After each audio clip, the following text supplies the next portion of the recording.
Welcome to the channel students. तो आज हम इस वीडियो में सॉलिड स्टेट में से सॉलिड्स की इलेक्ट्रिकल प्रॉपर्टीज़ के बारे में डिस्कशन करने वाले हैं।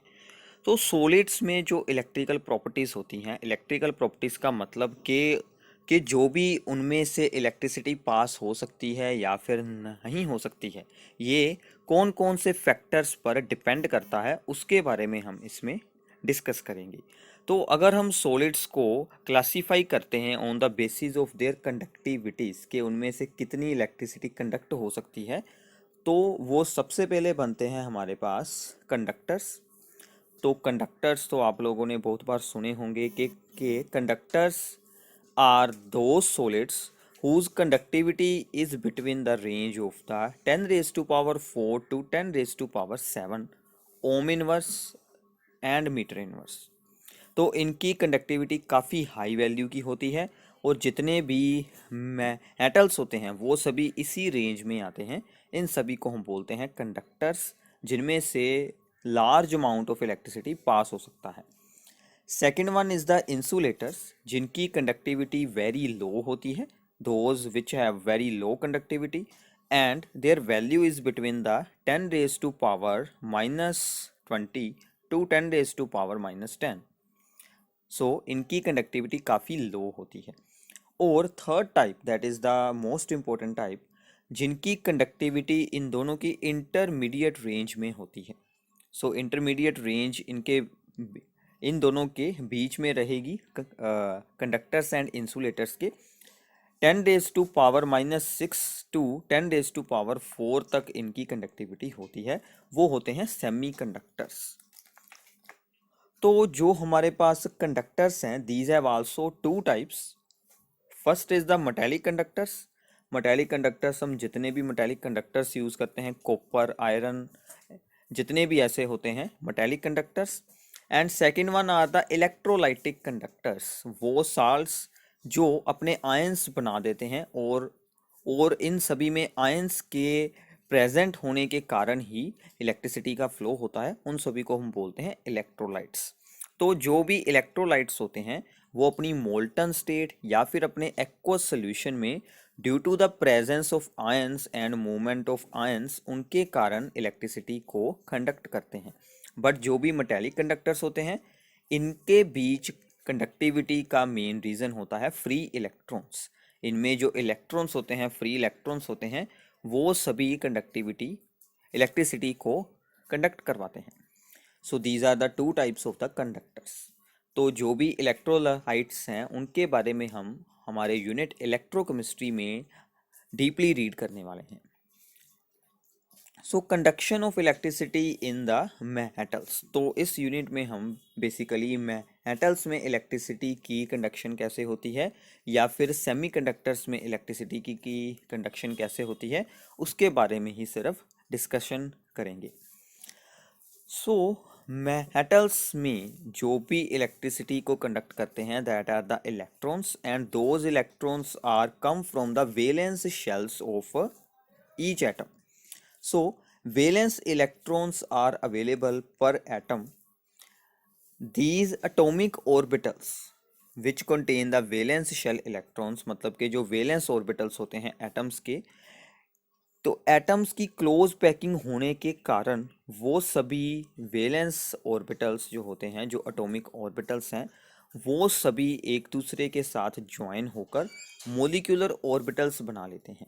तो इसका मतलब क्या है, मान लीजिए ये सभी एटम्स हैं, ये सभी क्लोजली पैक हुए हुए हैं, तो इन सभी के जो भी वैलेंस शेल होंगे वो अपना एक एटॉमिक ऑर्बिटल्स को ज्वाइन करवाकर अपना एक मोलिकुलर ऑर्बिटल, ऐसा एक मोलिकुलर ऑर्बिटल, सभी का एक ऑर्बिटल यहाँ पर बन जाएगा। तो उससे क्या होगा कि जो भी इलेक्ट्रॉन्स हैं, जो भी इनके इलेक्ट्रॉन्स हैं, वैलेंस इलेक्ट्रॉन्स हैं, वो अब इस पूरे मोलिकुलर ऑर्बिटल में ही रिवॉल्व करने वाले हैं। मतलब इन सभी का एक ऑर्बिटल बन गया है, इन सभी एटॉमिक ऑर्बिटल्स ने ज्वाइन होकर एक एनर्जी का, एक स्पेसिफिक एनर्जी का एक मोलिकुलर ऑर्बिटल बना लिया है। अब ये सभी इलेक्ट्रॉन्स एक एटम को बिलोंग करने की बजाय सभी एटम्स के आसपास वो मूव कर सकते हैं। बट आपको ध्यान रखना है, ये बात याद रखनी है कि ये जो एटम्स हैं ये अपनी जगह पर बिल्कुल फिक्स रहेंगे, सिर्फ ये इसमें सिर्फ ये जो एटम्स हैं वो अपनी मीन पोजीशन के आसपास वाइब्रेट कर सकते हैं, बट जो भी इलेक्ट्रॉन्स हैं वो अब फ्री हैं और वो इस पूरे एक ऑर्बिटल में, मोलिकुलर ऑर्बिटल में, जिसकी एक स्पेसिफिक अमाउंट ऑफ एनर्जी है, एक एनर्जी की रेंज है, उसमें वो मूव कर सकते हैं। And this is called the band. जो उसने एक अपनी एनर्जी का स्पेसिफिक एक रेंज बना ली है, उन सभी इलेक्ट्रॉन्स ने मतलब एक साथ हो गए हैं, उस एनर्जी की एक रेंज में वो मूव कर सकते हैं। उस एनर्जी की रेंज को हम क्या बोलते हैं? Band. And this is also called the valence band, क्योंकि ये वैलेंस इलेक्ट्रॉन्स ने बनाया है, तो इसको हम बोलते हैं वैलेंस बैंड। तो यहाँ तक हमने अंडरस्टैंडिंग की है कि सभी एटम्स ने जुड़कर अपने एटॉमिक ऑर्बिटल्स को ज्वाइन करवाया और एक मोलिकुलर ऑर्बिटल बना, और सभी इलेक्ट्रॉन्स अब उस मोलिकुलर ऑर्बिटल में प्रेजेंट हैं, जिसका कि एक स्पेसिफिक अमाउंट ऑफ एनर्जी की एक रेंज है। उस रेंज को, उस एनर्जी के बैंड को हम क्या बोलते हैं? Valence band. तो अब हमारे सभी इलेक्ट्रॉन्स जो वैलेंस शेल्स में प्रेजेंट थे, वो अब इस वैलेंस बैंड में प्रेजेंट हैं। वैलेंस बैंड में प्रेजेंट हैं। अभी हमने उनकी कंडक्शन करवानी है, तो अभी वो वैलेंस बैंड एक बन चुका है एनर्जी का। If this band is partially filled, अगर ये जो वैलेंस बैंड है दिस इज पार्शली फिल्ड, वो कंप्लीटली फिल ना हो, और it overlaps with higher energy unoccupied conduction band, जो उसके ऊपर का हायर एनर्जी का एक बैंड होगा, जिसमें अगर इलेक्ट्रॉन्स आ जाएं तो वो फ्रीली मूव कर सकते हैं। तो अभी तक तो उन्होंने मोलिकुलर ऑर्बिटल बनाया था, एक स्पेसिफिक एनर्जी बैंड में वो आ गए थे, बट अभी वो फ्री टू मूव नहीं थे। फ्री टू मूव होने के लिए उनको दो में से एक कंडीशन चाहिए। फर्स्ट वन इज द कि या तो उनका वो वैलेंस बैंड ही पार्शली फिल हो, उसमें ही एनर्जी की रेंज ज़्यादा हो, और वो उसमें आगे मूव कर पाए। मतलब जो हमारे इलेक्ट्रॉन्स हैं वो यहाँ से जंप होकर, मतलब ये है पार्शली फिल्ड, यहाँ तक तो है ही इलेक्ट्रॉन्स, तो वो यहाँ से यहाँ तक मूव कर पाए। एक तो ये ऑप्शन है। और सेकंड क्या है? जो हायर एनर्जी का कोई भी बैंड है, जिसको हम बोलेंगे कंडक्शन बैंड। कंडक्शन बैंड क्यों नाम दिया? क्योंकि अगर इलेक्ट्रॉन्स हायर एनर्जी में आ जाते हैं then they are free to move. वो under the applied electric field वो मूव कर पाएंगे।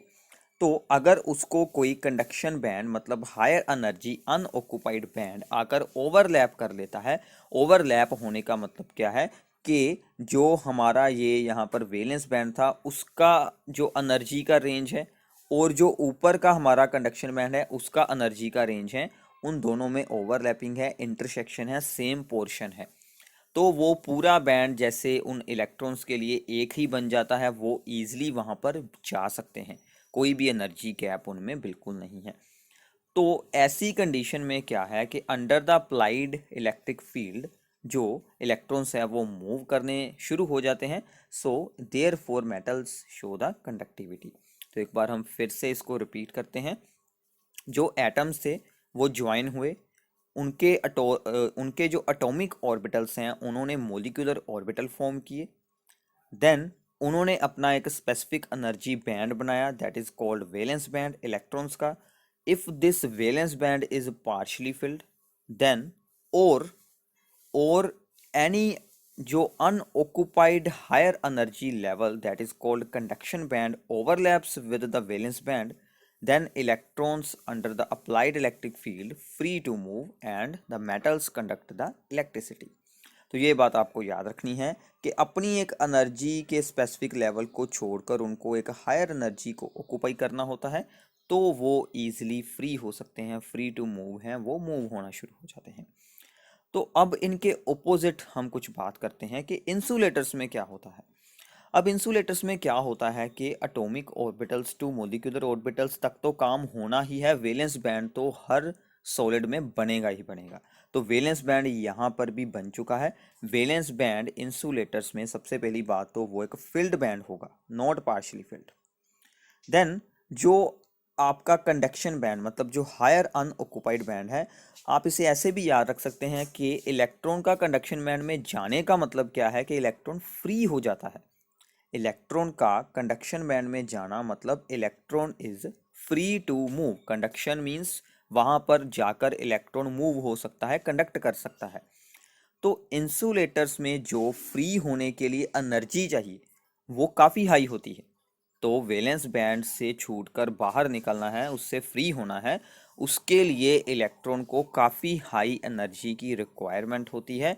तो इसलिए उनमें जो एनर्जी का गैप होता है वो काफ़ी लार्ज होता है, and that energy gap is called forbidden zone. तो आपको पेपर में इसकी डेफिनेशन पूछ सकते हैं, what is the forbidden zone? That is the energy gap between the valence band and the conduction band. तो फ्री होने के लिए, कंडक्शन बैंड में जाने के लिए इलेक्ट्रॉन्स को काफ़ी लार्ज एनर्जी चाहिए। अगर हम इतनी एनर्जी प्रोवाइड भी कर देते हैं तो वो सॉलिड हमारा डिस्टर्ब हो जाता है इतनी हाई एनर्जी गेन कर कर, या फिर सो अगर हम उसको हाई टेम्परेचर पर हीट करते हैं तो वो डिस्टर्ब हो जाता है, उसके बॉन्ड्स ही ब्रेक हो जाते हैं। इसलिए जो इंसुलेटर्स हैं उनमें से इलेक्ट्रिसिटी को हम नहीं कंडक्ट करवा सकते। दूसरी बात आपको ध्यान में रखनी है कि बैंड कोई भी जगह नहीं होती, वो सिर्फ एक एनर्जी स्टेट्स को रिप्रेजेंट करते हैं कि अगर एनर्जी लो है तो वो वैलेंस बैंड में है, फ्री नहीं है मूव करने के लिए। अगर एनर्जी हाई है, हाई एनर्जी गेन होगी, तो इलेक्ट्रॉन फ्री हो जाएगा मूव करने के लिए। अब बारी आती है सेमीकंडक्टर्स की। तो सेमीकंडक्टर्स की एनर्जी का जो गैप है, तो वैलेंस बैंड तो यहाँ पर भी फॉर्म होगा और एम्प्टी बैंड यानी कि कंडक्शन बैंड यहाँ पर भी होगा, but there is a small energy gap. मतलब अगर हम इसमें टेम्परेचर इंक्रीज करते हैं then more number of electrons can move to the conduction band by gaining energy due to increase in the temperature.